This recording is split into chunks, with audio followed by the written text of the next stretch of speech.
परमात्मने नमः। ओम सरस्वत्यै नमः। ओम श्री हनुमतये नमः। गुरुर्ब्रह्मा गुरुर्विष्णु गुरुर्देवो महेश्वर, गुरुर्साक्षात् परं ब्रह्म तस्मै श्री गुरुवे नमः। सच्चिदानंदरूपाय विश्वोत्पत्त्यादिहेतवे तापत्रय विनाशाय श्रीकृष्णाय वयं नमः। यं प्रभजन्तुमनपेतमपेत कृत्यं द्वैपायनो विरह कातर आजुहाव। पुत्रेत तन्मयतया तर्वोऽभिनिदुस्तं सर्वभूत हृदयं मुनिमानतोऽस्मि। जन्माद्यस्य तो अन्वयादितरतस्य चार्थेषु विज्ञानस्वराट् तेने ब्रह्महृदयादिकवये मुह्यन्ति यत् सूरया। तेजो वारिमृदां यथा विनिमयो त्रिसर्गो मृखा। धाम्ना स्वेन सदा निरस्तकुहकं सत्यं परं धीमहि। सर्गस्थितिनिरोधार्थकामाकाममयो हि तं कामं कामघनं कामाभावाय कामये। यत् कामिनी केलिकलापकुण्ठिता कामोऽप्यकामा विमदो विभुवः। तम माननी मानद मानदम सदा श्री मोहनम मोहन मानतोऽस्मि। यस्यांगघ्री पंकजं पराग पर प्रभावात् भूत्वाकृतिकृतमता शतमाचरामि। तसद्गुरुं सतत सर्व सुखं सद्गृहं वन्दे वन्दे सदा विमल बोधघनं विचित्रम्। व्यासं व्यासकरं वन्दे मुनिं नारायणं स्वयं। यदा प्राप्त कृपालोकालोकामुक्ता कलेग्रह। यस्य तुण्डाच्युतराजते अमृषात्मकः तं यच्युतकथा कुञ्जे सुकोजतं सुखं भजे। श्रीधरं श्रीधरं वन्दे वन्दे श्रीधरैकपरायणं। यस्यैव श्रीप्रसादेन श्रीधरेयं कृतीकृतः। राधा भक्ति हरिर्ज्ञानं ताभ्यां साचां समिन्विता। तां श्री भगवतीं गाथा वन्दे जुगल रूपिणम्। कृष्णं नारायणं वन्दे कृष्णं वन्दे ब्रजप्रियं। कृष्णं द्वैपायनं वन्दे कृष्णं वन्दे प्रथासुतं। नारायणं नमस्कृत्यं नरं चैव नरोत्तमं देवीं सरस्वतीं व्यासं ततो जयमुदीरयेत्। कर्पूरगौरं करुणावतारं संसारसारं भुजगेन्द्रहारं सदा वसन्तं हृदयारविन्दे भवं भवानी सहितं नमामि। भवं भवानी सहितं नमामि। भागवत की कथा माया रूपी बंधन में नहीं बल्कि भक्ति रूपी बंधन में हमें बांधती है। अन्य साधन माया रूपी बंधन में हमें जकड़ लेती है, लेकिन भगवान की कथा माया रूपी ग्रंथि से हमें मुक्त करके भक्ति रूपी ग्रंथि में बांध लेती है।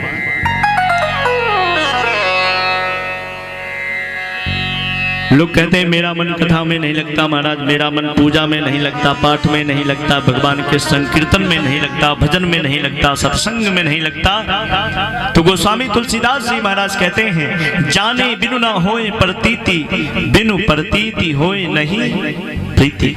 जब तक आप भगवान की भक्ति, भगवान की कथा, भगवान के सत्संग, भगवान का भजन, इनके विषय में आप जानेंगे नहीं, तब तक आपको भगवान की कथा, भजन, संकीर्तन से आपको प्रेम नहीं होगा, और प्रेम नहीं होगा तो उसके प्रति आपका लगाव नहीं बढ़ेगा। इसलिए हमें सबसे पहले कथा के विषय में जानना होगा। सबसे पहले हमें भगवान की पूजा पाठ में मन लगाना होगा, उनको समय देना होगा, तब हमारे हृदय में भक्ति आएगी। और जब भक्ति आ जाएगी महाराज, तो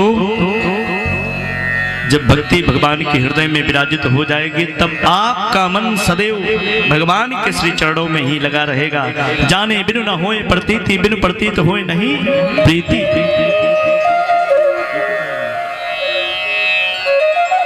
आदि गुरु शंकराचार्य जी महाराज कहते हैं, पुनरपि जननम पुनरपि मरणम पुनरपि जननी जठरे शयनम, भज गोविंदम भज गोविंदम गोविंदम भज मूढ़मते।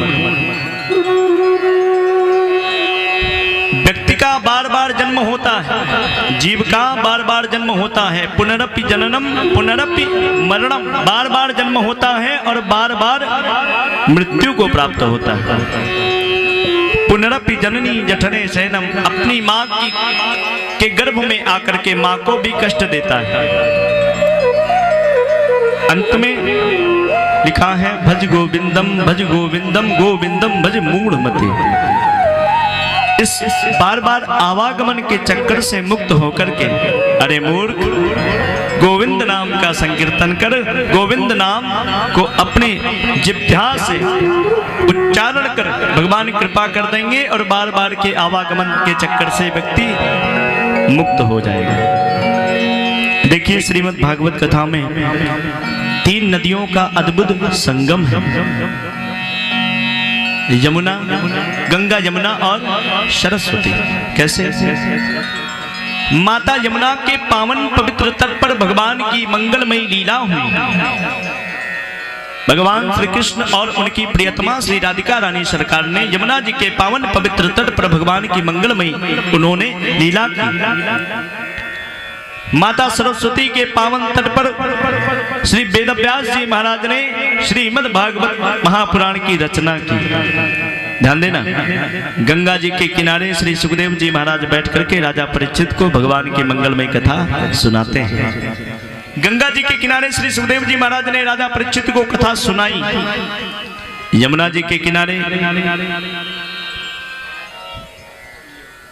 भगवान श्री कृष्ण और माता राधिका रानी सरकार ने दिव्य लीलाएं की और सरस्वती मैया के किनारे से श्री वेदव्यास जी महाराज ने श्रीमद् भागवत कथा को लिख दिया। तो श्रीमद् भागवत कथा में 3 नदियों का अद्भुत संगम है, गंगा, यमुना और सरस्वती।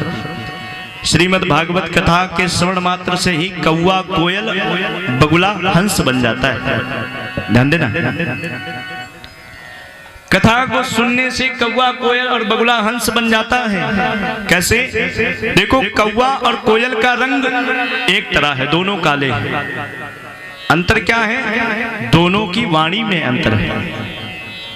कोयल की वाणी में मिठास है। बगुला और हंस दोनों का रंग एक है, लेकिन दोनों के कर्म में अंतर है। इसलिए भगवान श्रीमद् भागवत की कथा को सुनने से, भगवान की मंगलमयी कथा को सुनने से कौवा, कोयल और बगुला हंस बन जाता है। बोली बांके बिहारी लाल की। किसी ने कहा, महाराज सब साधु बन जाएंगे तब ये देश कैसे चलेगा, ये सृष्टि कैसे चलेगी? जब सब साधु बन जाएंगे महाराज, तब सृष्टि कैसे चलेगा? बोले तो तब तो बहुत बढ़िया से सृष्टि चलेगा, तब तो बहुत बढ़िया हो जाएगा। सब साधु बन जाएंगे तो महाराज जब साधु हो जाएंगे तो संत हृदय नवनीत समाना, सबका हृदय माखन के समान हो जाएगा। आपस में ना लड़ाई होगा, ना झगड़ा होगा, ना मारपीट होगा, ना कोर्ट कचहरी होगा, ना थाना, ना पुलिस, ना कुछ, ना वकील, कुछ नहीं। जब सब साधु बन जाएंगे तो बच्चा बच्ची का सेवन नहीं करेंगे, ऐसा उल्टा सीधा नहीं खाएंगे तो बीमार नहीं पड़ेंगे। ना डॉक्टर, ना हॉस्पिटल, ना ग्लूकोज, ना ऑक्सीजन, ना इंजेक्शन। जब सब साधु बन जाएंगे महाराज, तो ना गाड़ी की आवश्यकता, ना 4 व्हीलर की आवश्यकता। लोग पैदल चलेंगे। पहले के जमाने में चलते थे महाराज, लोग पैदल चलने लगेंगे। जब लोग पैदल चलने लगेंगे तो ना वायु प्रदूषण होगा, ना ध्वनि प्रदूषण होगा, सब मुक्त हो जाएगा महाराज। तब तो बड़ा पवित्र और शुद्ध सुंदर सा वातावरण हो जाएगा और भगवान की ऐसी कृपा हो जाएगी जब धरती में रहने वाली समस्त जीव समस्त प्राणी भगवान का भजन करने लगेंगे, तब ये वृक्ष भी रोटियां उत्पन्न करने लगेंगे।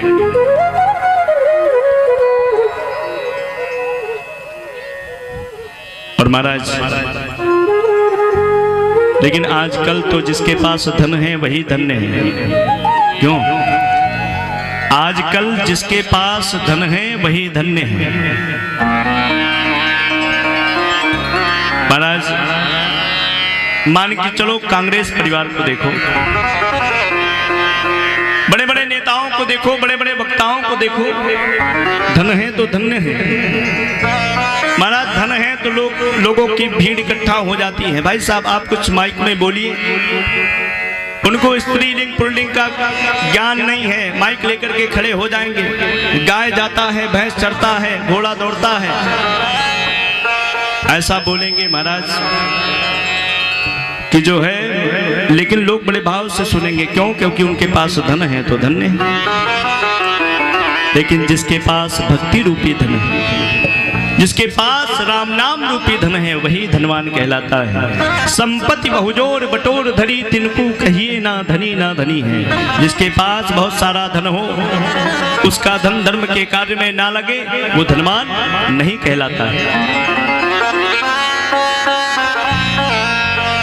इसलिए महाराज कल की कथा में हम सभी भक्तों ने